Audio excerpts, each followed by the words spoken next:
उनकी जो गवर्नमेंट की पॉलिसीज़ हैं वो आपको दिखाएगी कि वो हर स्पोर्ट को इंकरेज कर रहे हैं।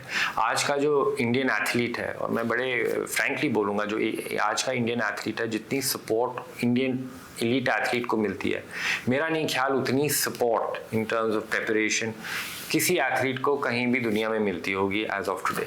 सो that is a very very clear sign कि the prime minister really supports not just cricket but every possible sport that is being played and where our athletes are representing India. Athlete कभी satisfy नहीं होता है, चाहे जितना भी best कर ले, बेस्ट परफॉर्मेंस हो गए, जीत लेता है एथलीट हमेशा अगले दिन और भी बेटर करना चाहते हैं, and that is very very clear also with the mindset जो मुझे दिखता है of our honourable prime minister. He is always trying to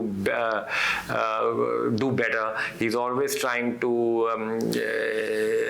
break new frontiers, he's always trying to break new boundaries and always trying and pushing everybody, not just himself but also pushing everybody around him to get better than what they were yesterday. So that is something which is very very evident and which is very clear. So that I believe that our honorable prime minister really has an athlete's mindset. वो एक बहुत ही अच्छे माहौल में मिलते हैं athletes को, एक बड़े फ्रेंडली माहौल में मिलते हैं और हर एथलीट को बहुत कंफर्टेबल बनाते हैं। I think that is something very उनके हर इंटरेक्शन में देखने को मिलता है कि वो हर एथलीट को इतने पर्सनली जाके उनको मिलते हैं और हर एथलीट जो भी उनको मिलने जाता है उनको कंफर्टेबल बनाते हैं। The Honorable Prime Minister has also put forward a very bold and ambitious vision of bringing the Olympics to India. ये बहुत ही as an athlete ये तो बहुत खुशी की बात है कि India is bidding for the Olympics and I'm sure